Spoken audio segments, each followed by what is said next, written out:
하나님의 응답의 말씀은 포도원 품꾼의 비유입니다.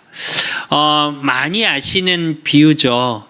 근데 오늘 본문을 통하여 우리가 정말로 확인하고 누리고 응답으로 확인해야 될 건 뭐냐? 진짜로 내가 누구이며 내 삶의 이유와 의미가 발견되셔야 돼요. 왜 그러냐?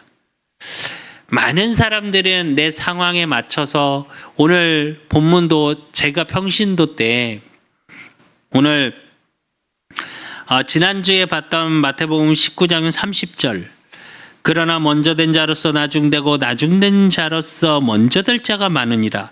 또 오늘 16절에 이와 같이 나중된 자로서 먼저 되고 먼저 된 자로서 나중되니라. 이 말씀을 어떻게 해석했냐? 쉽게 말하면 먼저 된 자가 넘어지면 나중된 사람이 더 잘 될 수 있다. 이런 식의 개념으로 받아들였거든요. 물론 맞는 말이기도 합니다. 그러나 이 말씀의 중심은 뭐냐? 당시 바리새인, 유대인, 사두개인들이 우리가 먼저 됐으니까 그거에 대한 하나님의 구원의 증거가 나한테만 있다. 라는 이야기입니다. 그걸 예수님이 뒤집으신 말씀이에요. 또 베드로가 질문했었죠. 19장에. 뭐라고요? 우리도 다 버렸잖아요. 그럼 우리에게 상이 뭐가 있어요? 라고 이야기를 했죠. 오늘 그거에 대한 정확한 해답이 오늘 마태복음 20장 1절에서 16절이에요. 그래서 이 포도원 품꾼의 비유를 통해서 저와 여러분이 진짜로 왜 복음 속에서 또 복음에 의해서 내가 하지 말아야 되는 것이 무엇이고 또 그 속에서 내가 발견되어져야 될 것이 무엇이며 또 그 속에서 내가 앞으로 발견해 나가야 될 것이 무엇인지 오늘 예배를 통해서 조금 발견하셨으면 또 확인하셨으면 좋겠어요. 그러기 위해서 우리가 제일 먼저 서론에서 알아야 될 게 뭐냐? 내가 누구냐는 거예요.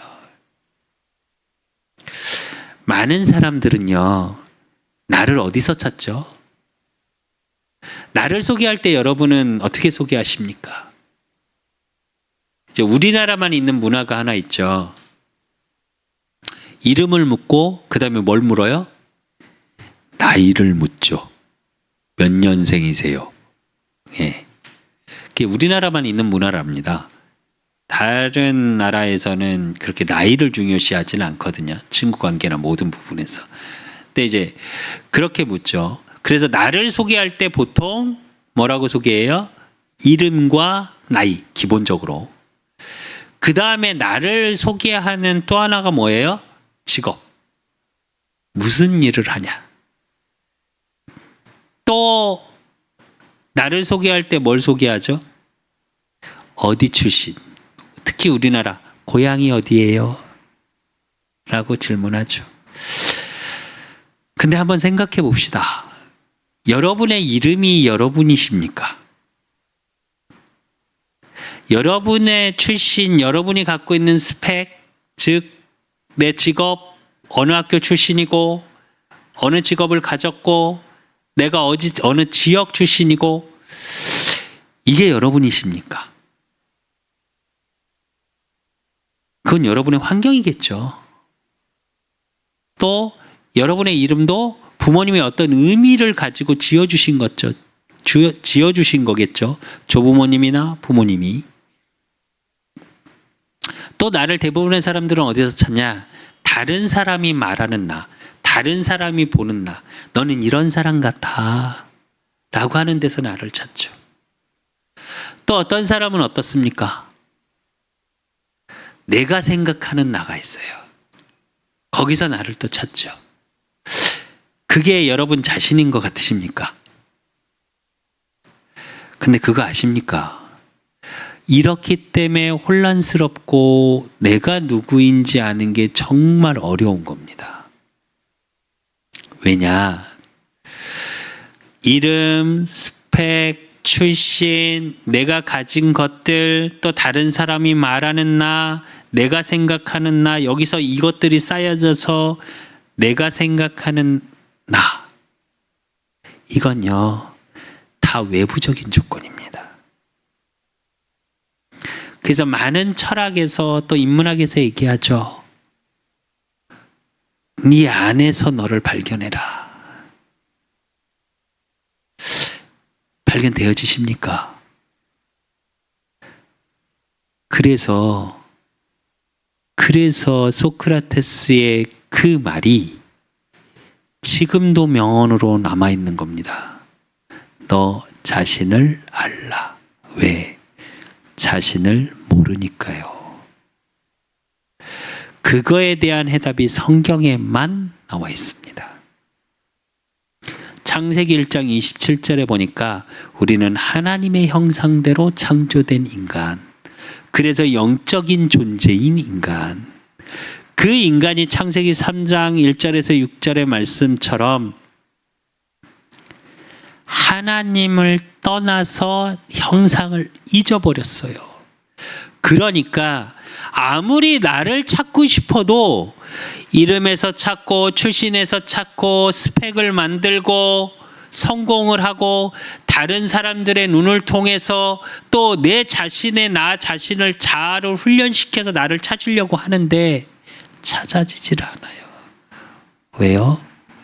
근원적인 나를 찾지를 못했으니까. 그러니까 어떻게 하냐? 이 시대는 인간의 존엄성, 그래서 인간이 존중받아야 된다는 전 세계적인 시대적인 흐름 속에 있습니다. 근데 웃기죠. 점점 개인들은 피폐해지고 황폐해지고 마약에, 알코올에, 도박에, 우울증에, 정신병에 개인이 죽어가는 시대예요. 왜? 내가 누군지 모르니까. 그래서 나를 어디서만 찾을 수 있냐? 그리스도 예수 안에서, 하나님 안에서만 진짜 나를 찾을 수 있어요. 그때 내 자신이 어떻게 보여지냐? 보배롭고 존귀한 자라고 하나님은 말씀하십니다. 여러분이 어떤 존재냐? 지금 내가 돈이 없고, 지금 내가 세상에서는 보잘것없고, 지금 내가 능력도 없고, 무능하고, 연약하고, 할 줄 아는 것도 없고, 가진 것도 없고, 명예도 없고, 권력도 없고, 다 없는 것 같은 자인데, 그리스도 예수 안에서 하나님의 자녀된 하나님의 자녀는 하나님이 어떻게 보고 계시냐? 이사야 43장 1절에서 4절에 보니까 야곱아 너를 창조하신 여호와께서 지금 말하시느니라.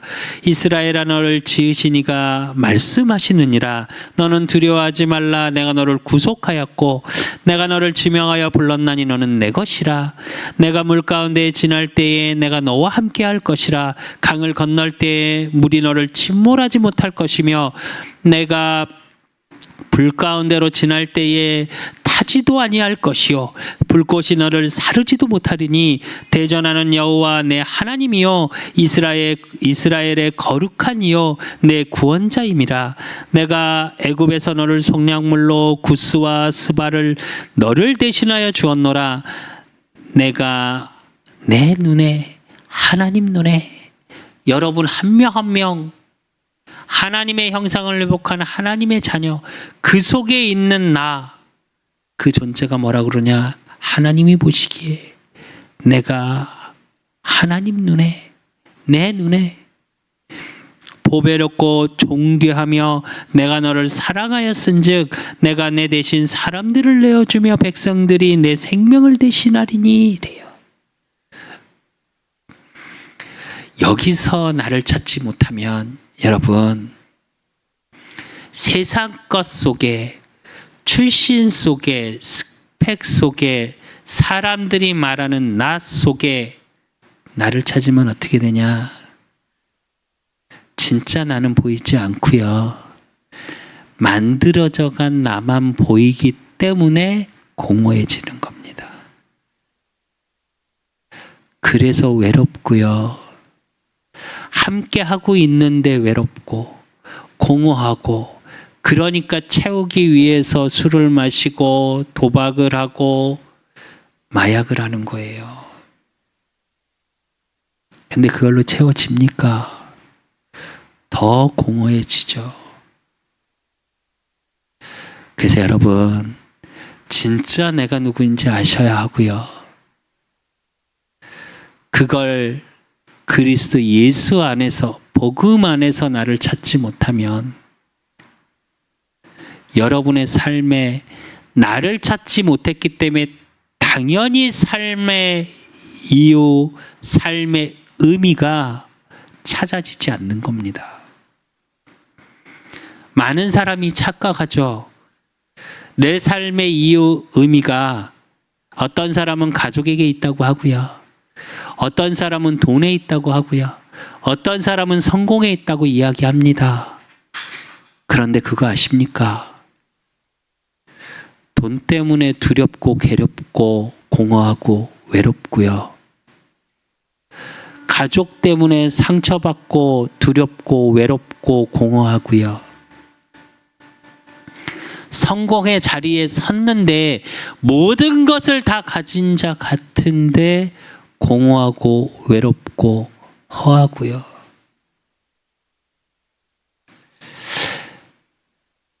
삶의 이유, 삶의 의미, 그러기 위해서 진짜 나를 찾으십시오. 꼭. 혹시 이 시간 성도님들 중에 공허하고 외로운 분 계십니까?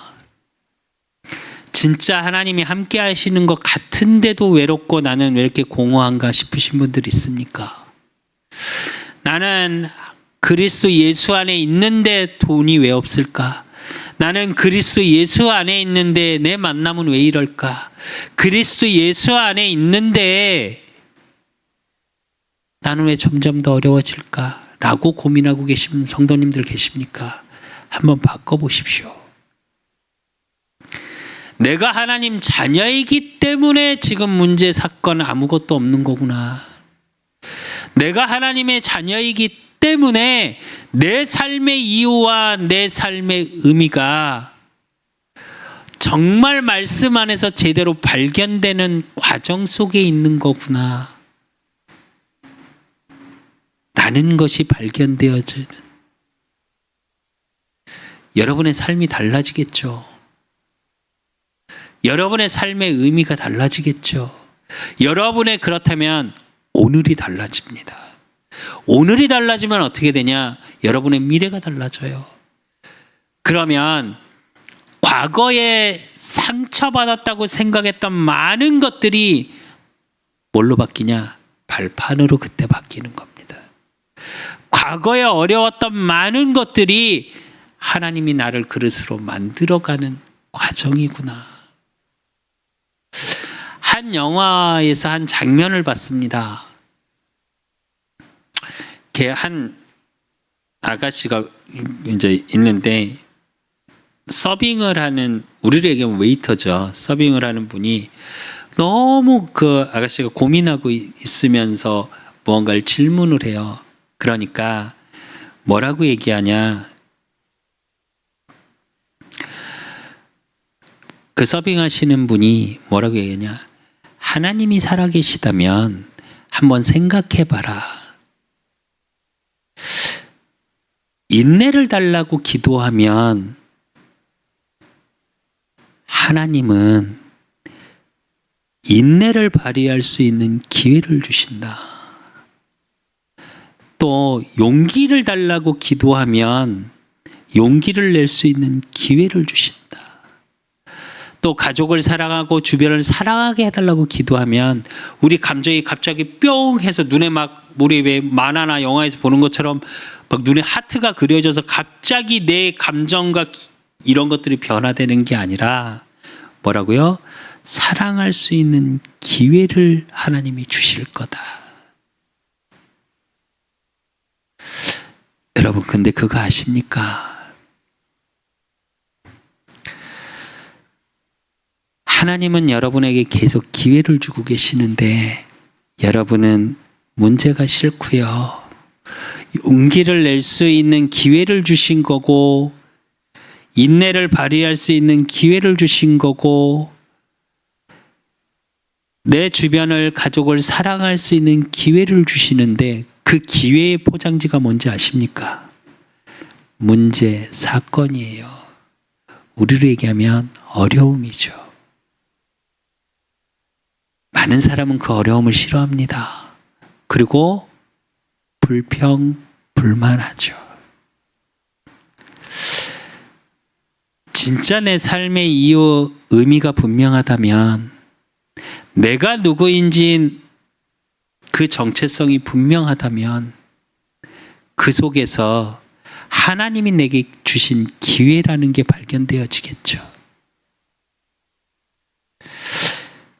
한 번쯤은 생각해 보셨으면 좋겠습니다.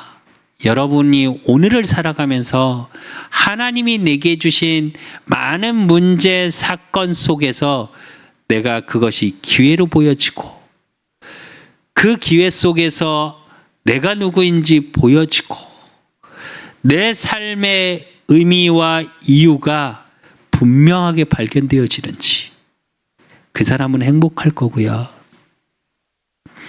그 속에서 원망, 불평, 불신앙하고 있으면 어떻게 되냐? 그 사람은 오늘이 불행하겠죠. 그래서 여러분, 진짜 나를 찾으십시오. 복음 안에서의 나, 하나님이 나와 함께 하시는 나, 그것을 발견하고 찾고 누리시는 여러분 되시기를 예수 그리스도 이름으로 축원드립니다. 그러기 위해서 오늘 본문을 통해서 저와 여러분이 확인해야 될 게 뭐가 있냐? 진짜 내가 누구인지 발견된 사람은 특징이 하나 있습니다. 사람을 차별하지 않습니다. 제일 첫 번째 우리가 보고 확인해야 될 게 뭐냐? 하나님 앞에서 모든 사람은 동등합니다. 이게 왜 중요하냐? 당시의 바리새인 유대인들은 본인들만 선민이라고 생각하고 먼저 선택받은 자라고 생각했어요. 그러니까 이방인을 어떻게 취급했어요? 사마리아 여인 할 때 나오죠. 개 취급하죠. 그걸 확인시키신 게 오늘 본문이에요. 오늘 마태복음 20장 3절에서 6절에 보면, 또 제3시에 나가보니 장터에 놀고 서 있는 사람들이 또 있는지라 그들에게 너희 포도원에 들어가서 내가 상당하게 주리라 하니 그들이 가고 제6시와 제9시 또 6절에 보니까 제12시에 나가보니 서 있는 사람들이 있는지라 이르되 너희는 어찌하여 종일토록 놀고 여기 서 있느냐? 그러면서 뭐라고요? 7절에 보니까 이르되 우리를 품꾸러 쓰는 이가 없음이니 이르되 너희도 포도원에 들어가리라 하니라. 다 들어가죠. 근데 잘 한번 생각해 보십시오. 3시, 6시, 9시, 12시. 근데 오늘 본문에 참 재밌는 말씀이 있어요. 일할 곳이 없어서. 근데 그 전에 뭐라 그러냐? 3절에 보니까 장터에서 놀고 서 있는 사람들이 또 있는지라. 2절에 보니까 그가 하루 한 데나리오씩 품꾼들과 약속하여 포도원에 들여보내고, 미리 선택한 자죠. 그래놓고 3시에 또 놀고 있는 자, 어디요? 장터. 장터는 지금 우리로 얘기하면 뭐 너무 잘 알지, 시장을 얘기하는 겁니다. 근데 이게 성경의 의미에서는 지금 어떤 말씀이냐? 세상을 의미해요. 그리고 집주인은 누구를 의미하는 거냐? 하나님을 의미합니다. 그리고 오늘 본문에 보면 청직이라고 나와요. 그게 예수 그리스도입니다. 그리고 또 품꾼들, 이거는 해석이 세 가지로 나옵니다. 당시 유대인, 바리새인, 또 하나는 세상 사람들, 또 하나는 제자들. 이런 견해들이 있어요. 성경이 학자들에 의하면. 근데 이건 제 견해입니다. 제 견해를 느낄 땐 모든 사람들이에요, 그냥. 이게 무슨 얘기냐면 모든 사람들을 하나님은 놀고 서 있든 일하려고 준비돼 있든 방황하는 자든 무엇을 찾는 자든지 하나님 보시기에는 다 구원의 대상인 거예요. 근데 우리는 오늘 이 본문을 통해서 뭐 어떻게 생각하냐? 여러분 같으면 어떠시겠습니까?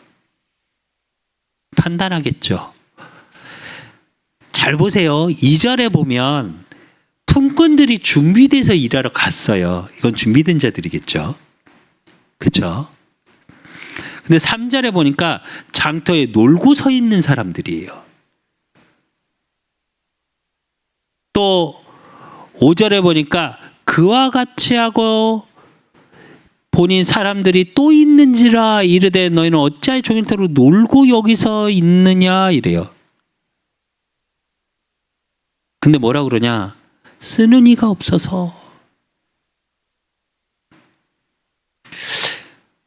우리는 놀고 있다 이 개념적으로 보면 사람을 평가하겠죠, 자꾸. 그리고 뭐 하겠습니까? 차별하겠죠.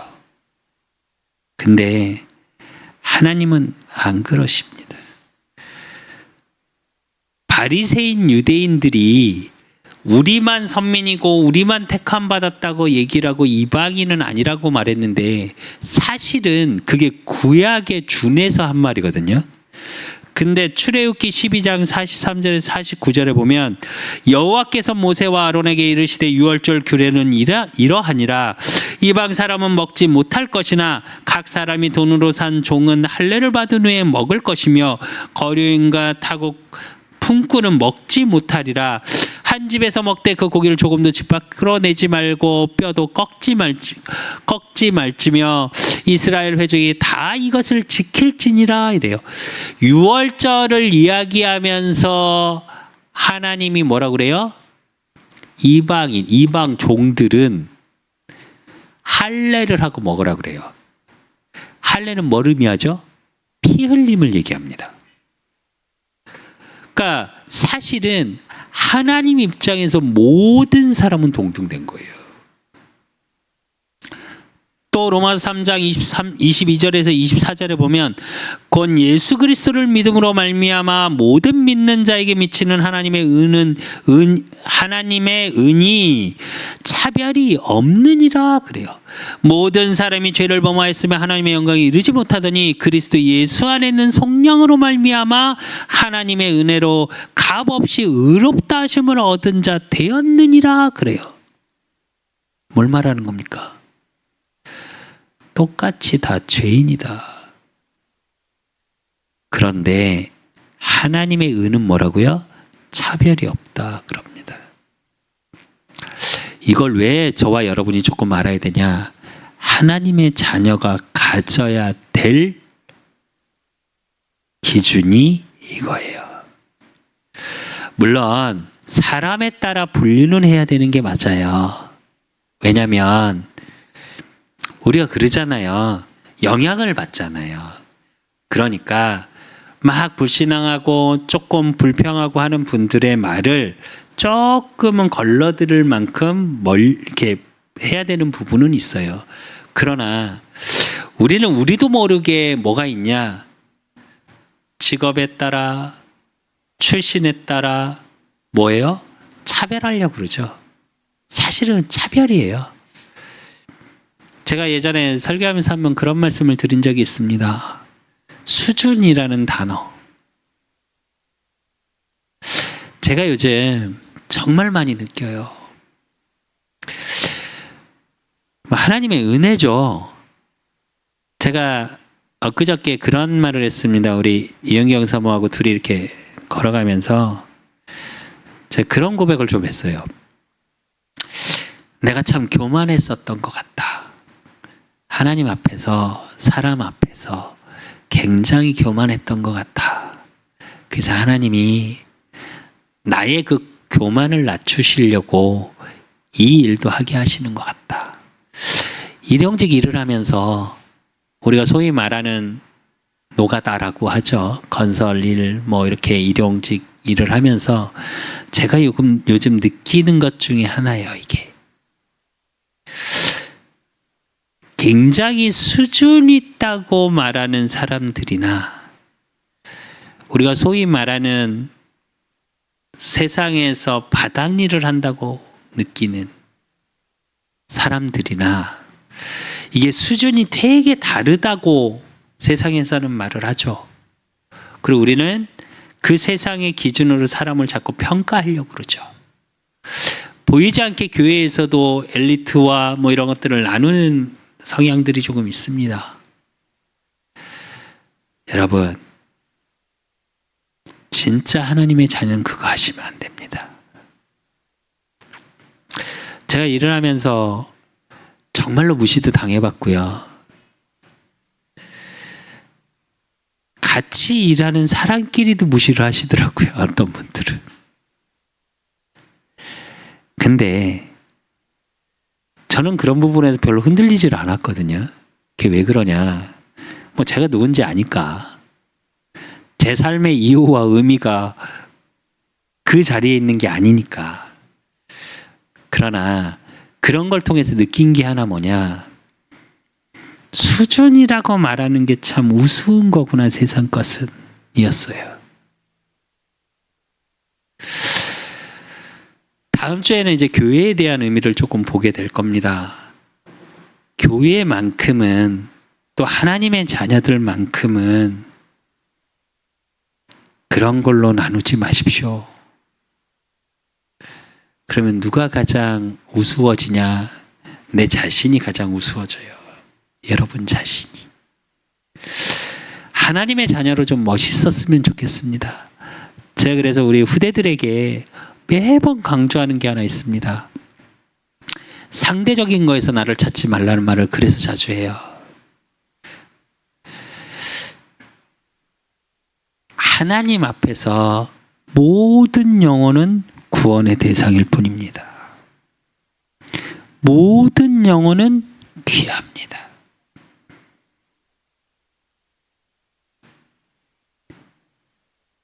지난주에 말씀 봤던 것처럼 잃어버린 한 마리 양,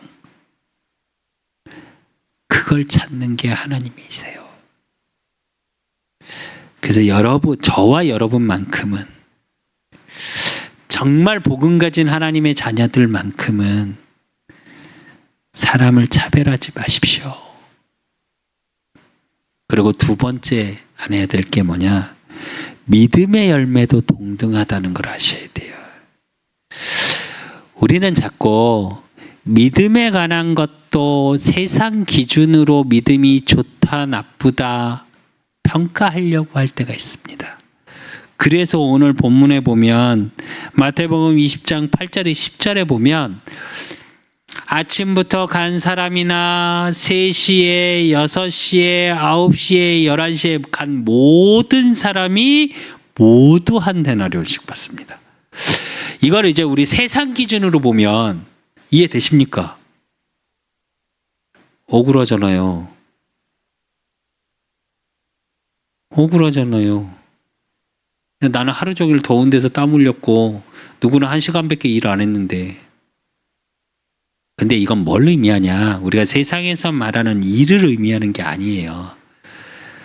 비유로 말씀하신 거잖아요. 근데 우리는 믿음도 그런 식으로 생각해요. 복음 안에서. 근데 하나님이 보시기에 예수가 그리스도 되심을 믿는 그건 일찍 믿었다고 그래서 뭐가 달라지고 늦게 믿었다고 그래서 또 다른 짓 했다고 돌아왔다고 그래서 달라지는 게 아니에요. 여기서의 믿음은 잘 믿고 못 믿고를 얘기하는 게 아니라 구원에 이르는 예수가 그리스도 되심. 그분이 왕, 제사장, 선지자로 오셔서 나를 위해 십자가에 죽으시고 부활하셔서 지금 나와 함께 하심을 믿는 자를 얘기하는 겁니다. 로마서 1장 16절에 보니까 내가 복음을 부끄러워하지 아니하노니 이 복음은 모든 믿는 자에게 구원을 주시는 하나님의 능력이 됨이라. 먼저는 유대인에게요 그리고 헬라인에게로다 이랬어요. 또 누가복음 15장 18절에서 23절에 보면 어떤 비유가 나와요? 돌아온 탕자 비유가 나오죠. 우리가 말합니다. 세상에서 방탕하고 세상에서 저렇게 죄송합니다. 이렇게 표현해서 개차반같이 살았다. 탕자가 어땠습니까? 아버지의 재산을 보고 뭐라 그래요? 미리 주세요, 나 아버지. 어차피 나 줄 거 아니에요. 그리고 그 재산 분할 받은 걸 가지고 뭐예요? 세상으로 뛰어나가죠. 그래서 방탕한 생활을 합니다. 먹고 마시고. 근데 나중에 어떻게 됐어요? 먹을 것이 없어서 짐승이 먹는 사료를 먹어요. 그러면서 뭐라 그러냐? 내가 일어나 아버지께 가서 이르기를 아버지 내가 하늘과 아버지께 죄를 지었사오니 지금부터 아버지의 아들이라 일컬음을 감당하지 못하겠나이다. 나를 품구름의 하나로 보소서 하리라 하고 이에 일어나서 아버지께로 돌아가니라. 아직도 거리가 먼데 아버지가 그를 보고 치긴히 여겨 달려가 목을 안고 입맞추니. 이건 뭘 의미하냐? 내가 죄인임을 하나님 앞에 고백한 거예요. 그리고 내가 돌아가는 거기서 회개한 거예요. 그래서 회개의 원뜻 아시죠? 돌아서다. 그 삶에서 돌이킨 겁니다. 그러니까 뭐라 그래요? 아들이 이르되 아버지 내가 하늘과 아버지께 죄를 지었사오니 지금부터 아버지의 아들이라 일컬음을 감당하지 못하겠나이다 하나 이래요. 무슨 얘기냐? 나 아들은 못하겠고요. 너무 죄가 많아서 죄를 지어서 그냥 일하는 일꾼으로 써주세요. 왜? 그래야 밥 안 굶고 살 것 같으니까. 그랬는데 뭐라 그래요? 아버지는 종들에게 이르되 제일 좋은 옷을 내어다 입히고 손에 가락지를 끼우고 발에 신을 신기라. 그리고 살찐 송아지를 끌어다가 잡으라. 우리가 먹고 즐기자 이래요. 이건 뭘 얘기하는 겁니까?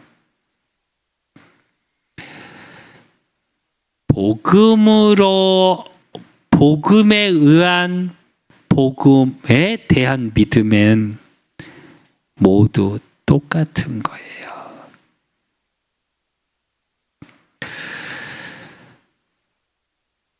지금 이 시간 전까지 무슨 죄를 지어서 또 내가 이렇게 할 수 있을까? 내가 저렇게 할 수 있을까? 내가 하나님 앞에 설 수 있을까? 예배 드릴 수 있을까? 혹시 고민하신 분 계십니까? 고민하지 마시고 또 내가 누구인지 몰라 복음 안에서도 잘 발견이 되지 않아 방황한 분 있습니까? 다시 한번 이 시간 예수 그리스도 그분을 나의 구주로 고백하십시오. 그리고 하나님 앞에 회개하시면 돼요. 그 믿음이면 똑같이 구원받습니다. 우린 자꾸 착각할 때가 있어요. 내가 좀 잘했으니까, 어떤 응답이 오면 내가 기도 좀 했으니까, 내가 예배를 얼마나 열심히 드렸는데 라고 착각할 때가 있습니다. 근데 그거 아십니까? 그게 하나님의 은혜예요. 그 하나님의 은혜는 어떤 은혜냐? 세 번째로 우리가 봐야 될 거, 하나님의 주권적 은혜예요. 우린 가끔 하나님 앞에 불평을 할 때가 있죠. 솔직히 말씀드리면 불신앙이라기보다 불평할 때가 많은 것 같아요. 저는 이제 그걸 불신앙이라고 이야기도 하는데, 오늘 본문처럼 마태복음 20장 10절에 12절에 보니까 뭐라 그래요? 한 일꾼이 뭐라 그래요? 원망하여 이르되 이래요. 이게 지난주 봤던 마태복음 19장과 이어지는 대답입니다. 지난주에도 베드로가 얘기하죠. 부자 청년 얘기를 딱 듣고 나서 베드로가 바로 뭐라고 그래요? 우리 다 버렸잖아요. 그럼 우린 뭐 줄 거예요? 그러니까 지난주에 뭐라고 그러세요? 그러나 먼저 된 자로서 나중되고 나중된 자로서 먼저 될 자가 많으니라. 근데 그 앞에 축복을 쭉 이야기하죠. 말씀해 주시죠. 근데 오늘처럼 저와 여러분이 진짜 내가 발견된 상태가 되어지면 사실은 삶의 이유, 삶의 의미가 정말로 발견되어졌다면 원망 안 하겠죠. 근데 내가 이렇게 얼마나 열심히 했는데, 하나님 앞에서 얼마나 열심히 했는데 이러고 있는 거예요. 그러니까 오늘 비유 속에서 예수님 뭐라 그래요? 13절에 14절에 보니까 주인이 그 중에 한 사람에게 대답하여 이르되 친구여 내가 내게 잘못한 것이 없노라. 내가 나와 한 데나리온의 약속을 하지 아니하였느냐? 뭐라 그래요? 약속한 만큼 줬다 이 얘기예요. 그래놓고 뭐라 그러시냐? 14절에 보니까 내 것이나 가지고 가라. 나중은 이 사람에게 너와 같이 주는 것이 내 뜻이니라 이래요.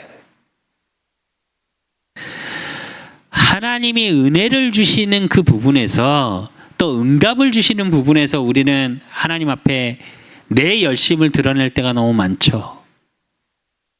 근데 오늘 예수님이 말씀하세요. 그게 아니라고. 그래서 사도 바울은 이렇게 고백합니다. 고린도전서 15장 9절에 10절에 보니까 나는 사도 중에 가장 작은 자라. 나는 하나님의 교회를 박해하였으므로 사도라 칭함 받기를 감당하지 못할 자니라. 그러나 내가 나된 것은 하나님의 은혜로 된 것이니 내게 주신 그의 은혜가 헛되지 아니하여 내가 모든 사도보다 더 많이 수고하였으나 내가 한 것이 아니요 오직 나와 함께 하신 하나님의 은혜로라 이래요. 여러분 너무 잘 아시죠?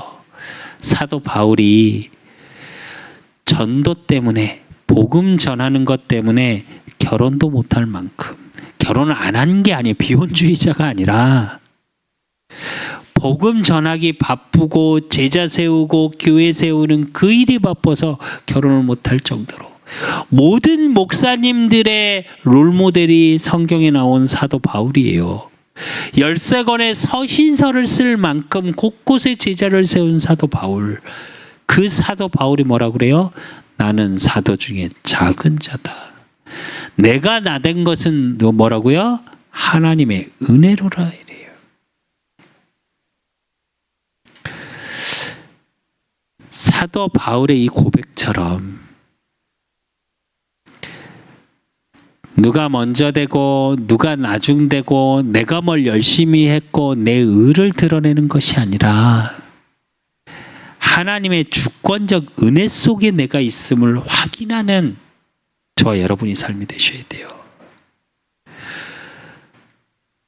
그뿐 아니라 하나님의 주권적인 은혜 속에 저와 여러분에게 주신 축복이 뭐냐?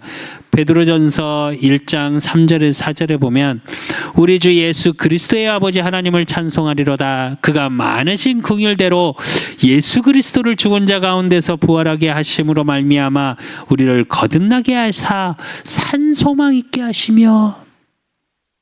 하나님의 주권적인 은혜 속에 사도 바울의 고백처럼 하나님의 은혜가 고백된 나됨을 있는 그 속에 뭐라고요? 산소망. 그리고 썩지 않고 더럽지 않고 쇠하지 아니하는 유업을 잊게 하시나니 곧 너희를 위하여 하늘에 간직하신 것이라 이래요. 유업을 이을 자로, 이 복음의 유업을 이을 자로 저와 여러분을 부르셨어요. 그게 하나님의 주권적인 은혜예요. 그래서 지금의 환경, 지금의 어려움, 지금의 사건에 절대 속지 마십시오. 사단은 환경으로 속이고요. 말로 속이고요. 근데 보면 환경적으로 이치적으로 사람의 말은 정확하게 맞습니다. 근데 이상한 건요. 하나님의 말씀하고는 안 맞아요. 그래서 저와 여러분이 내가 누구인 걸 분명히 아셔야 돼요. 그래서 저와 여러분이 언약 속에서 삶의 의미, 삶의 이유가 발견되셔야 돼요. 그래서 내가 누구인지 아셔야 돼요. 그래야 오늘 성경에 나타난 먼저 온 품꾼들과 같이 원망하고 불평한 삶이 아니고 모든 자를 구원하시는 하나님의 영혼을 보는 시선, 복음의 믿음 속에서 모든 자를 구원에 이르게 하시는 예수 그리스도의 능력, 그거를 증거하는 일꾼으로 나를 부르심이 삶의 의미, 이유가 되고 그 속에서 내가 누구인지 발견되어져요. 그래서 결론으로 고린도전서 4장 1절에서 2절, 사람이 마땅히 우리를 그리스도의 일꾼이요 하나님의 비밀을 맡은 자로 여길지어다. 그리고 맡은 자들에게 구할 것은 충성이니라 이랬습니다. 저와 여러분은 품꾼들, 그리스도의 일꾼으로 부름받은 자들이에요. 또 하나님의 비밀을 맡은 자, 말씀이 성취되고 현장에 예수 그리스도가 선포되고 증거되어지고, 그러므로 현장에 흑암의 나라가 무너지고 사단이 무너지고 그 속에서 하나님 나라의 임재가 보여지고, 그 속에서 내가 누구인지 몰라 방황하는 자들이 예수 그리스도 안으로, 복음 안으로 돌아오는 하나님의 자녀가 되어지는 것. 그래서 뭐라고요? 맡은 자들의 구할 것은 충성이니라. 이 충성은 뭘 얘기하냐? 하나님이 주시겠다는 거예요. 은혜로 하나님이 주시는 힘 가운데 충성은 뭐냐? 따라가기만 하면 됩니다. 사도 바울의 고백처럼 내가 나된 것은 하나님의 은혜로라. 은혜를 구하시면 됩니다. 포도원 품꾼들의 비유를 통해서 저와 여러분이 확인되어져야 될 게 뭐냐? 내가 누구인지 아는 거예요.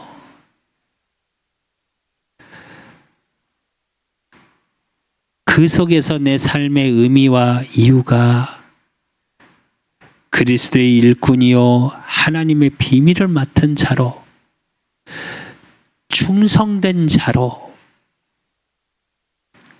그래서 정말 내 오늘 속에서 오직이 누려지는 자, 그게 저와 여러분입니다. 어떤 일에도 두려워하지 마시고요. 어떤 일에도 혼란스러워하지 마시고요. 어떤 일에도 사건 문제로 속지 마십시오. 지금에 있는 모든 것은 지나가는 과정입니다. 우리 그 사람 교회를 통해, 저와 여러분을 통해, 또 저와 여러분의 가정과 후대와 섬기시는 교회와 업을 통해 뭐요? 높은 산이 돼서 하나님을 보라 말할 수 있는 증인의 축복에 가는 모든 것이 과정일 뿐입니다. 지금의 어려움 속에 속지 마십시오. 지금의 사건 속에 속지 마십시오. 그 속에서 뭐를 발견하면 돼요? 내게 주신 기회를 발견하시면 됩니다. 그러기 위해서 내가 누구인지 아시면 돼요. 그래서 정말 그리스도의 일꾼으로 하나님의 비밀을 맡은 자로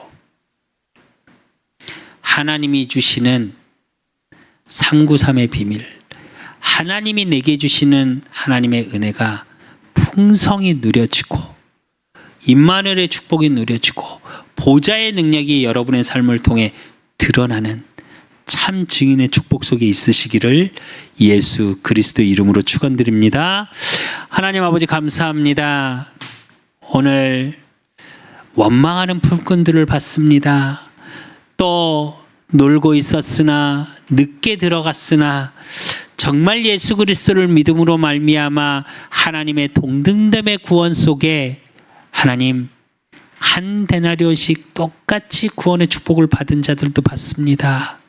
하나님 정말로 우리 그 사람교회 모든 성도들 또 하나님 자녀들이 있는 그 현장마다 하나님의 주권적인 은혜가 임하게 하사 이제 정말 높은 산에 올라 하나님을 보라 말할 수 있을 만큼 그리스도의 이 복음, 그 그리스도의 일꾼으로 또 하나님의 비밀인 이 그리스도의 복음이 선포되는 그 비밀을 맡은 자로서 충성된 자의 삶이 되어질 수 있도록 하나님이 축복하시고 인도하여 주시옵소서. 한 주간 또 우리의 일평생을 통해 하나님의 일들이 보여지게 하시고 정말 그 속에서 나의 정체성이 발견되어지고 확인되어지고 증거되어지는 축복의 증인되어질 수 있도록 하나님이 축복하시고 인도하시고 역사해 주실 줄 믿사옵고 살아계신 예수 그리스도 이름으로 감사함으로 기도드리옵나이다. 모든 문제 해결자 되신 우리 주 예수 그리스도의 은혜와 우리 하나님 아버지의 극진하신 사랑하심과 성령님의 교통 역사하심이 하나님이 나를 이 시대의 그리스도의 일꾼으로 부르시고 하나님이 나를 이 시대에 하나님의 비밀을 맡은 자로 부르시고 그러므로 충성된 자의 축복을 누리기를 소원하는 우리 그 사람 교회 모든 성도들 머리 위에 저들의 가정과 업과 모든 만남 위에 이제로부터 영원까지 항상 함께 있을지어다. 아멘.